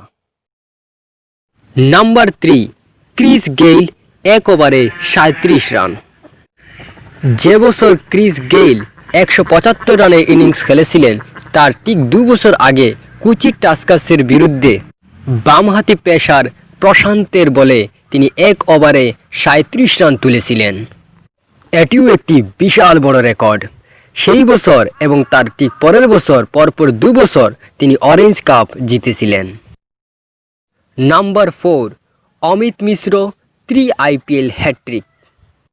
আইপিএল ইতিহাসে একমাত্র অমিত মিশ্রই 3 বার হ্যাট্রিক করেছিলেন, যেটা এখনও পর্যন্ত যে কোনো বোলারের থেকে বেশি। তিনি এই 3টি হ্যাট্রিক করেছিলেন যথাক্রমে 2011 সালে ডেকান চার্জার্সের হয়ে, 2013 সালে সানরাইজার্স হায়দ্রাবাদের হয়ে এবং 2008 সালে দিল্লি ডেয়ারডেভিলসের হয়ে। ভারতের এই স্পিনার মোট 147টি ম্যাচ খেলে 157টি উইকেট নিয়েছিলেন। 5, বিরাট কোহলি 1 সিজনে 973 রান। 2016 আইপিএল সিজনে ভারতের রান মেশিন বিরাট কোহলি 1 সিজনে 1000 রান করতে মাত্র 27 রান বাকি ছিল। অসাধারণ একটি সিজন। বিরাট কোহলি এই 973 রান করেছিলেন 16টি ম্যাচ খেলে। রানের গড় ছিল 81.08 এবং স্ট্রাইক রেট ছিল 152.03। সত্যি কি অসাধারণ। বন্ধুরা, এই 5টি রেকর্ড ছাড়াও আইপিএলে ছোটো বড়ো অনেক রেকর্ড হয়েছে, ভেঙেছে, কিন্তু এই 5টি রেকর্ড এখনও পর্যন্ত অক্ষত থেকে গেছে। তাহলে আজ এই পর্যন্তই। আমাদের চ্যানেলটি ভালো লাগলে আপনারা সাবস্ক্রাইব করবেন, লাইক কমেন্ট শেয়ার করে পাশেই থাকবেন। ধন্যবাদ। প্রিয় বন্ধুরা, আজ আমরা এসেছি একটি গল্প নিয়ে। গল্পটি হলো রবীন্দ্রনাথ ঠাকুরের খুব জনপ্রিয় গল্প কাবুলিওয়ালা, যেটিকে নিয়ে অনেক চলচ্চিত্র নির্মাণ হয়েছে এই ভারত উপমহাদেশে। আমার 5 বছর বয়সের ছোট মেয়ে মিনি একদণ্ড কথা না কহিয়া তাকিতে পারে না। পৃথিবীতে জন্মগ্রহণ করিয়া ভাষা শিক্ষা করিতে সে কেবল 1 বৎসরকাল ব্যয় করিয়াছিল। তাহার পর হইতে যতক্ষণ সে জাগিয়া থাকে 1 মুহূর্ত মৌনভাবে নষ্ট করে না। তাহার মা অনেক সময় দমক দিয়ে তাহার মুখ বন্ধ করিয়া দেয়, কিন্তু আমি তাহা পারি না। মিনি চুপ করিয়া থাকিলে এমনই অস্বাভাবিক দেখিতে হয় যে সে আমার বেশিক্ষণ সহ্য হয় না। এই জন্য আমার সঙ্গে তাহার কথোপকথনটা কিছু উৎসাহের সহিত চলে। একদিন সকালবেলায় আমার নভেলের সপ্তদশ পরিচ্ছেদে হাত দিয়াছি। এমন সময় মিনি আসেই আরম্ভ করিয়া দিল, বাবা, রামদয়াল দারোয়ান কাককে কৌয়া বলেছিল, সে কিচ্ছু জানে না না। আমি পৃথিবীতে ভাষার বিভিন্নতা সম্বন্ধে তাহাকে জ্ঞানদান করিতে প্রবৃত্ত হইবার পূর্বেই সে দ্বিতীয় প্রসঙ্গে উপনীত হইল। দেখো বাবা, বুলা বলেছিল আকাশে হাতি সুর দিয়ে জল ফেলে, তাই বৃষ্টি হয়। মাগো, বুলা এত মিশিমিশি বকতে পারে? কেবলই বকে, দিন রাত বকে। এ সম্বন্ধে আমার মতামতের জন্য কিছুমাত্র অপেক্ষা না করিয়া হঠাৎ জিজ্ঞাসা করিয়া বসিল, বাবা, মা তোমার কে হয়? মনে মনে কহিলাম শেলিকা। মুখে কহিলাম, মিনি, তুই বুলার সঙ্গে খেলা করগে যা, আমার কাজ আছে। সে তখন আমার লিখিবার টেবিলের পার্শ্বে আমার পায়ের কাছে বসিয়া নিজের হাঁটু এবং হাত লইয়া অতি দ্রুত উচ্চারণে আগডুম বাগডুম খেলিতে আরম্ভ করিয়া দিল। আমার সপ্তদেশ পরিচ্ছেদে প্রতাপ সিংহ তখন কাঞ্চনমালাকে লইয়া অন্ধকার রাতে কারাগারের উচ্চ বাতায়ন হইতে নিম্নবর্তী নদীর জলে জাপ দিয়ে পড়িতেছেন। আমার ঘরের পথের দ্বারে হঠাৎ মিনি আগডুম বাগডুম খেলা রাখিয়া জানালার দ্বারে ছুটিয়া গেল এবং চিৎকার করিয়া ডাকিতে লাগিল, কাবুলিওয়ালা, ও কাবুলিওয়ালা। ময়লা ডিলা কাপড় পরা পাগড়ি মাথায়, জুলি গাড়ে, হাতে গোটা 2-4 আঙ্গুলের বাস্ক, এক লম্বা কাবুলিওয়ালা মৃদুমন্দ গমনে পথ দিয়ে যাইতেছিল। তাহাকে দেখিয়া আমার কন্যারত্নের কিরূপ বাবোদয় হইল বলা শক্ত। তাহাকে ঊর্ধ্বশ্বাসে ডাকাডাকি আরম্ভ করিয়া দিল। আমি ভাবিলাম এখনই জুলি গাড়ে একটা আপদ আসিয়া উপস্থিত হইবে, আমার সপ্তদেশ পরিচ্ছেদ আর শেষ হইবে না। কিন্তু মিনির চিৎকারে যেমনই কাবুলিওয়ালা হাসিয়া মুখ ফিরাইল এবং আমাদের বাড়ির দিকে আসিতে লাগিল, অমনি সে ঊর্ধ্বশ্বাসে অন্তঃপুরে দৌড় দিল। তাহার আর চিহ্ন দেখিতে পাওয়া গেল না। তাহার মনের মধ্যে একটা অন্ধবিশ্বাসের মতো ছিল যে ওই জুলিটার ভিতর সন্ধান করিলে তাহার মতো 2-4টে জীবিত মানব সন্তান পাওয়া যাইতে পারে। এদিকে কাবুলিওয়ালা আসিয়া সহাস্যে আমাকে সেলাম করিয়া দাঁড়াইল। আমি ভাবিলাম যদিও প্রতাপ সিংহ এবং কাঞ্চনমালার অবস্থা অত্যন্ত সংকটাপন্ন, তথাপি লোকটাকে ঘরে ডাকিয়া নিয়া তাহার কাছ হইতে কিছু না কেনাটা ভালো হয় না। কিছু কেনা গেল। তারপর 5টা কথা আসিয়া পড়িল। আব্দুর রহমান রুশ ইংরেজ প্রবৃত্তি লইয়া সীমান্ত রক্ষা নীতি সম্বন্ধে গল্প চলিতে লাগিল। অবশ্যই উঠে যাইবার সময় সে জিজ্ঞাসা করিল, বাবু, তোমার লড়কি কোথায় গেল? আমি মিনির অমূলক বয় বাঙ্গাইয়া দিবার অভিপ্রায়ে তাহাকে অন্তঃপুর হইতে ডাকাইয়া আনিলাম। সে আমার গা ঘেঁষিয়া কাবুলির মুখ এবং জুলির দিকে সন্দিগ্ধ নেত্রক্ষেপ করিয়া দাঁড়াইয়া রহিল। কাবুলি জুলির মধ্য হইতে কিসমিস খুবানি বাহির করিয়া তাহাকে দিতে গেল। সে কিছুতেই লইল না। দ্বিগুণ সন্দেহের সহিত আমার হাঁটুর কাছে সংলগ্ন হইয়া রহিল। প্রথম পরিচয়টা এমনইভাবে গেল। কিছুদিন পরে একদিন সকালবেলায় আবশ্যকবশত বাড়ি হইতে বাহির হইবার সময় দেখি আমার দুহিতাটি দ্বারের সমীপস্থ বেঞ্চির উপর বসিয়া অনর্গল কথা কহিয়া যাইতেছে এবং কাবুলিওয়ালা তাহার পদতলে বসিয়া সহাস্যমুখে শুনিতেছে এবং মধ্যে প্রসঙ্গক্রমে নিজের মতামত দুয়াশলা বাংলায় ব্যক্ত করিতেছে। মিনির পঞ্চবর্ষীয় জীবনের অভিজ্ঞতায় বাবা ছাড়া এমন ধৈর্যবান শ্রোতা সে কখনো পায় নাই। আবার দেখি তাহার ক্ষুদ্র আঁচল বাদাম কিসমিসে পরিপূর্ণ। আমি কাবুলিওয়ালাকে কহিলাম, উহাকে এসব কেন দিয়াছ? অমনার দিও না বলিয়া পকেট হইতে একটা আদুলি লইয়া তাহাকে দিলাম। সে অসংকোচে আদুলি গ্রহণ করিয়া ঝুলিতে পড়িল। বাড়ি ফিরিয়া আসে দেখি সেই আদুলিটি লইয়া 16 আনা গোলযোগ বাঁধিয়া গেছে। মিনির মা একটা শ্বেত চকচকে গোলাকার পদার্থ লইয়া বৎসন্নার স্বরে মিনিকে জিজ্ঞাসা করিতেছেন, তুই এ আদুলি কোথায় পেলি? মিনি বলিতেছে, কাবুলিওয়ালা আমায় দিয়েছে। তাহার মা বলিতেছেন, কাবুলিওয়ালার কাছ হইতে আদুলি তুই কেন নিতে গেলি? মিনি ক্রন্দনের উপক্রম করিয়া কহিল, আমি চাইনি, সে আপনি দিলে। সংবাদ পাইলাম কাবুলিওয়ালার সহিত মিনির এই যে দ্বিতীয় সাক্ষাৎ তাহা নহে। ইতিমধ্যে সে প্রায় প্রত্যহ আসিয়া পেস্তা বাদাম ঘুষ দিয়া মিনির ক্ষুদ্র শুদ্ধ হৃদয়টুকু অনেকটা অধিকার করিয়া লইয়াছে। দেখিলাম এই দুটি বন্ধুর মধ্যে গুটি কতক বাদা কথা এবং ঠাট্টা প্রচলিত আছে, যথা রহমতকে দেখিবা মাত্র আমার কন্যা হাসিতে হাসিতে জিজ্ঞাসা করিত, কাবুলিওয়ালা, ও কাবুলিওয়ালা, তোমার ও জুলির ভিতর কি আছে? রহমত একটা অনাবশ্যক চন্দ্রবিন্দু যোগ করিয়া হাসিতে হাসিতে উত্তর করিত, হাতি। অর্থাৎ তাহার জুলির ভিতর যে একটা হস্তি আছে এইটি। তাহার পরিহাসের সূক্ষ্ম মর্ম। খুব যে বেশি সূক্ষ্ম তাহা বলা যায় না, তথাপি এই পরিহাসে উভয়ই বেশ একটু কৌতুক অনুভব করিত। এবং শরৎকালের প্রভাতে একটি বয়স্ক এবং একটি অপ্রাপ্তবয়স্ক শিশুর সরল হাস্য দেখিয়া আমারও বেশ লাগিত। বাঙালির ঘরের মেয়ে আজন্মকাল শ্বশুরবাড়ির শব্দটার সহিত পরিচিত, কিন্তু আমরা কিছু একেলে ধরনের লোক হওয়াতে শিশু মেয়েকে শ্বশুরবাড়ির সম্বন্ধে সজ্ঞান করে তোলা হয় নাই। এই জন্য রহমতের অনুরোধটা সে পরিষ্কার বুঝিতে পারিত না, অথচ কথাটার একটা কোনো জবাব না দিয়া চুপ করিয়া থাকা নিতান্ত তাহার স্বভাব বিরুদ্ধ। সে উল্টিয়া জিজ্ঞাসা করিত, তুমি শ্বশুরবাড়ি যাবে? রহমত কাল্পনিক শ্বশুরের প্রতি প্রকাণ্ড মোটা মুষ্টি আস্প্রাপন করিয়া বলিত, আমি শ্বশুরকে মারিব। শুনিয়া মিনির শ্বশুর নামক কোনো এক অপরিচিত জীবের দুরাবস্থা কল্পনা করিয়া অত্যন্ত হাসিত। এখন সম্র শরৎকাল। প্রাচীনকালে এই সময় রাজারা দিগ্বিজয়ে বাহির হইতেন। আমি কলিকাতা ছাড়িয়ে কখনো কোথাও যাই নাই, কিন্তু সেই জন্যই আমার মনটা পৃথিবীময় ঘুরিয়া বেড়ায়। আমি যেন আমার ঘরের কোণে চিরপ্রবাসী। বাহিরের পৃথিবীর জন্য আমার সর্বদা মন কেমন করে। একটা বিদেশের নাম শুনিলেই অমনি আমার চিত্ত ছুটিয়ে যায়। তেমনি বিদেশি লোক দেখিলেই অমনি নদী পর্বত অরণ্যের মধ্যে একটা কুটিরের দৃশ্য মনে উদয় হয় এবং একটা উল্লাসপূর্ণ স্বাধীন জীবনযাত্রার কথা কল্পনায় জাগিয়ে ওঠে। এদিকে আবার আমি এমনই উদ্ভিদ প্রকৃতি যে আমার কোনটুকু ছাড়িয়ে একবার বাহির হইতে গেলে মাথায় বজ্রাঘাত হয়।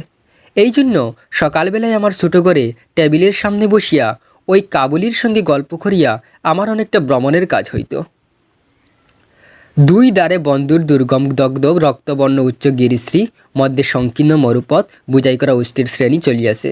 পাগড়ি পড়া বণিক ও পথিকেরা কেহ বা উটের পরে, কেহ বা পদব্রজে, কাহারও বা হাতে বর্ষা, কাহারও বা হাতে সেকেলে চকমকের টুকা বন্দুক, কাবুলি মেঘ মন্ত্রস্বরে বাংলায় স্বদেশের গল্প করিত। আর এই সবই আমার চোখের সম্মুখ দিয়ে চলিয়ে যাইত। মিনির মা অত্যন্ত শঙ্কিত স্বভাবের মহিলা। রাস্তায় একটা শব্দ শুনিলেই তাহার মনে হয় পৃথিবীর সমস্ত মাতাল আমাদের বাড়িটাই বিশেষ লক্ষ্য করিয়া ছুটিয়া আসিতেছে। এই পৃথিবীটা যে সর্বত্রই চুর, ডাকাত, মাতাল, সাপ, বাঘ, ম্যালেরিয়া, শুয়াপাকা, আরশোলা এবং গুড়ার দ্বারা পরিপূর্ণ। এতদিন পৃথিবীতে বাস করিয়াও সে বিভীষিকা তাহার মন হইতে দূর হইয়া যায় নাই।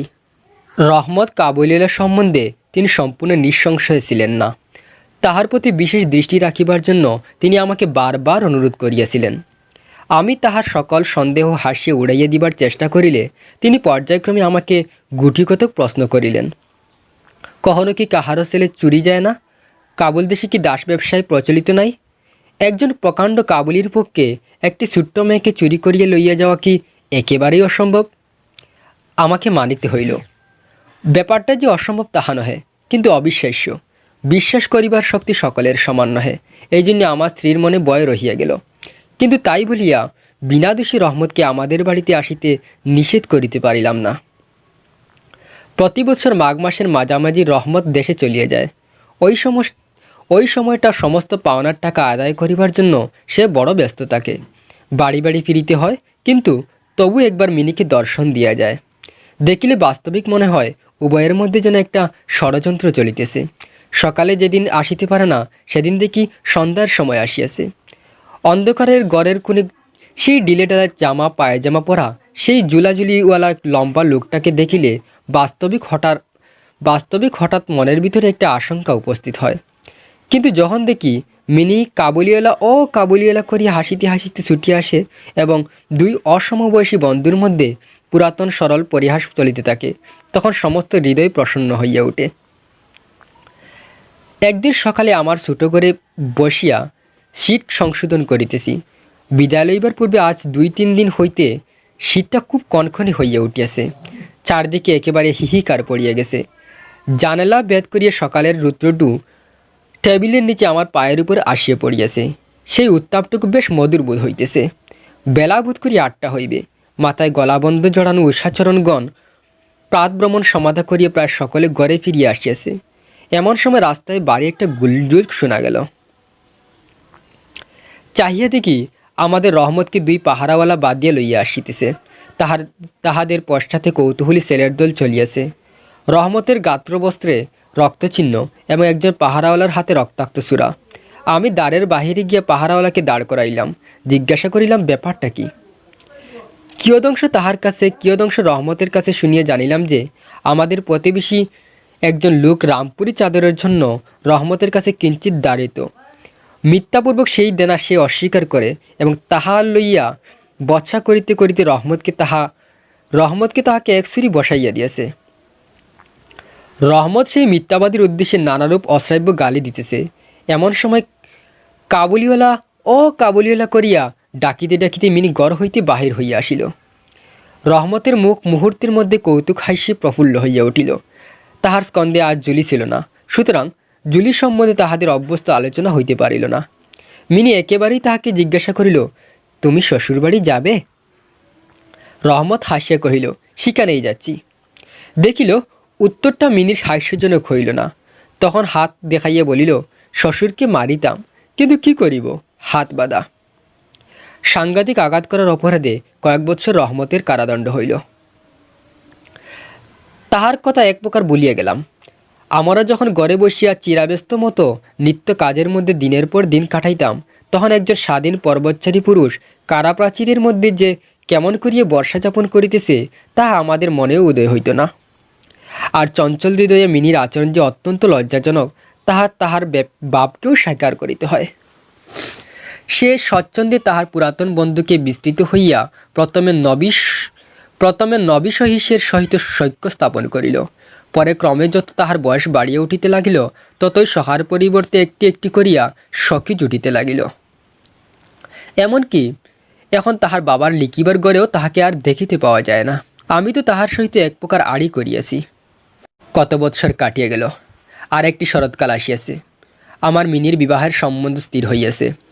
পূজার ছুটির মধ্যে তাহার বিবাহ হইবে। কৈলাসবাসিনীর সঙ্গে সঙ্গে আমার ঘরের আনন্দময়ী পিতৃভবন অন্ধকার করিয়া পতিগৃহে যাত্রা করিবে। প্রভাতটি অতি সুন্দর উদয় হইয়াছে। বর্ষার পরে এই শরতের নূতন দৌত রুদ্র যেন সুহাগায় গলানো নির্মল সোনার মতো রং ধরিয়াছে। এমনকি কলিকাতার গলির ভিতরকার ইষ্টক জর্জর অপরিচ্ছন্ন ঘেঁষাঘেঁষি বাড়িগুলির উপরে এই রুদ্রের আভা একটি অপরূপ লাবণ্য বিস্তার করিয়াছে। আমার ঘরে আজ রাত্রি শেষ হইতে না হইতেই সানাই বাজিতেছে।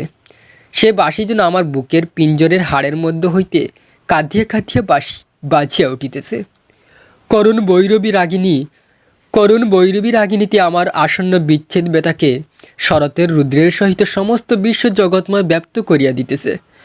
আজ আমার মিনির বিবাহ। সকাল হইতে বাড়ি গোলমাল, লোকজনের আনাগোনা, উঠানে বাঁশ বাঁধিয়ে পাল খাটানো হইতেছে। বাড়ির ঘরে ঘরে এবং বারান্দায় জট টাঙ্গাইবার টুংটাং শব্দ উঠিতেছে। হাঁক ডাকার সীমা নেই। আমি আমার লিখিবার ঘরে বসে হিসাব দেখিতেছি। এমন সময় রহমত আসিয়া সেলাম করিয়া দাঁড়াইল। আমি প্রথমে তাহাকে চিনিতে পারিলাম না। তাহার সে জুলিরাই, তাহার সে লম্বা চুল নাই, তাহার শরীরে পূর্বের মতো সে তেজ নাই। অবশেষে তাহার হাসি দেখিয়া তাহাকে চিনিলাম। কহিলাম, কিরে রহমত, কবে আসিলি? সে কহিল, কাল সন্ধ্যাবেলা জেল হইতে খালাস পাইয়াছি। কথাটা শুনিয়া কেমন কানে খট করিয়া উঠিল। কোনো খুনিকে কখনো প্রত্যক্ষ দেখি নাই। ইহাকে দেখে সমস্ত অন্তঃকরণ যেন সংকুচিত হইয়া গেল। আমার ইচ্ছা করিতে লাগিল আজিকার এই শুভ দিনে এ লোকটা এখান হইতে গেলেই ভালো হয়। আমি তাহাকে কহিলাম, আজ আমাদের বাড়িতে একটা কাজ আছে, আমি কিছু ব্যস্ত আছি, তুমি আজ যাও। কথাটা শুনিয়াই সে তৎক্ষণাৎ চলিয়া যাইতে উদ্যত হইল। অবশেষে দরজার কাছে গিয়ে একটু ইতস্তত করিয়া কহিল, খুকিকে কি একবার দেখিতে পাইব না?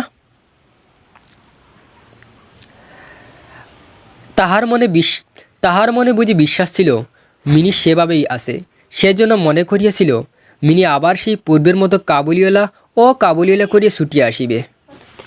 তাহার মনে বুঝি বিশ্বাস ছিল মিনি সেইভাবেই আছে। সেজন্য মনে করিয়াছিল মিনি আবার সেই পূর্বের মতো কাবুলিওয়ালা করিয়া ছুটিয়া আসিবে। তাহাদের সেই অত্যন্ত কৌতুকাবহ পুরাতন হাস্যালাপের কোনরূপ ক্ষয় হইবে না।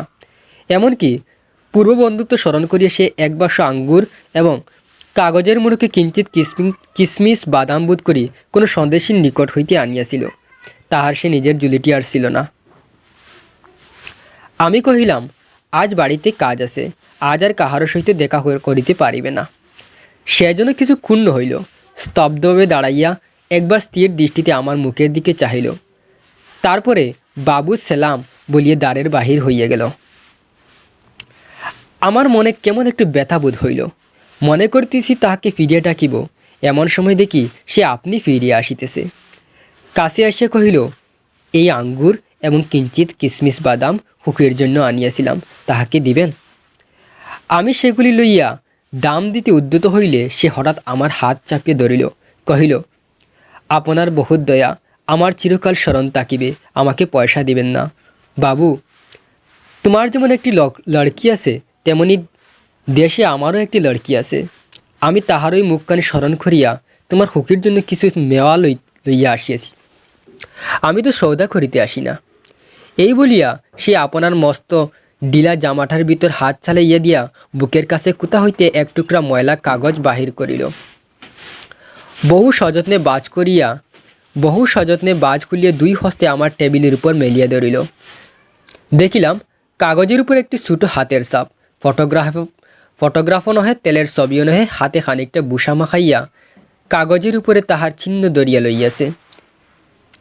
কন্যার এই স্মরণ চিহ্নটুকু বুকের কাছে লইয়া রহমত প্রতি বছর কলিকাতায় রাস্তায় মেওয়া বেচিতে আসে, যেন সেই সুকোমল ক্ষুদ্র শিশু হস্তটুকুর স্পর্শখানি তাহার বিরাট বিরোহী বক্ষের মধ্যে সুধা সঞ্চার করিয়া রাখে। দেখিয়া আমার চোখ ছলছল করিয়া আসিল। তখন সে যে একজন কাবুলি মেওয়ালা আর আমি যে একজন বাঙালি সম্ভ্রান্ত বংশীয় তাহা ভুলিয়া গেলাম। তখন বুঝিতে পারিলাম সেও যে আমিও সেও পিতা আমিও পিতা। তাহার পর্বত গৃহবাসিনী ক্ষুদ্র পার্বতীর সেই হস্তচিহ্ন আমারই মিনিকে স্মরণ করিয়া দিল। আমি তৎক্ষণাৎ তাহাকে অন্তঃপুর হইতে ডাকাইয়া পাঠাইলাম। অন্তঃপুর হইতে ইহার অনেক আপত্তি উঠিয়াছিল, কিন্তু আমি কিছুতেই কর্ণপাত করিলাম না।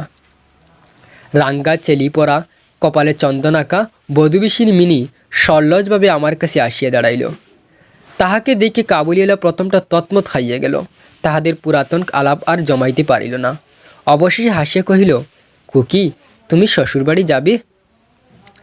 মিনি এখন শ্বশুরবাড়ির অর্থ বুঝে। এখন আর সে পূর্বের মতো উত্তর দিতে পারিল না। রহমতের প্রশ্ন শুনিয়া লজ্জায় আরক্ত হইয়া মুখ ফিরাইয়া দাঁড়াইল। কাবুলিওয়ালার সহিত মিনির যে প্রথম যেদিন সাক্ষাৎ হইয়াছিল, আমার সেই দিনের কথা মনে পড়িল। মনটা কেমন ব্যথিত হইয়া উঠিল। মিনি চলিয়া গেলে একটা গভীর দীর্ঘ নিঃশ্বাস ফেলিয়া রহমত মাটিতে বসিয়া পড়িল। সে হঠাৎ স্পষ্ট বুঝিতে পারিল তাহার মেয়েটি ইতিমধ্যে এইরূপ বড় হইয়াছে। তাহার সঙ্গেও আবার নতুন আলাপ করিতে হইবে। তাহাকে ঠিক পূর্বের মতো তেমনটি আর পাইবে না। এই 8 বৎসরে তাহার কি হইয়াছে তা কেই বা জানে। সকালবেলায় শরতের স্নিগ্ধ রুদ্রকিরণের মধ্যেই সানাই বাজিতে লাগিল। রহমত কলিকাতার এক গলির ভিতরে বসিয়া আফগানিস্তানের এক মরুপর্বতের দৃশ্য দেখিতে লাগিল। আমি একখানা নোট লইয়া তাহাকে দিলাম। বলিলাম, রহমত, তুমি দেশে তোমার মেয়ের কাছে ফিরিয়ে যাও। তোমার মিলন সুখে আমার মিনির কল্যাণ হোক। এই টাকাটা দান করে হিসাব হইতে উৎসব সমারোহের 2-1টা অঙ্গ ছাটিয়া দিতে হইল। যেমন মনে করিয়াছিলাম তেমন করিয়া ইলেকট্রিক আলো জ্বালাইতে পারিলাম না। গড়ের বাদ্য আসিল না। অন্তঃপুরে মেয়েরা অত্যন্ত অসন্তোষ প্রকাশ করিতে লাগিল। কিন্তু মঙ্গল আলোকে আমার শুভ উৎসব উজ্জ্বল হইয়া উঠিল।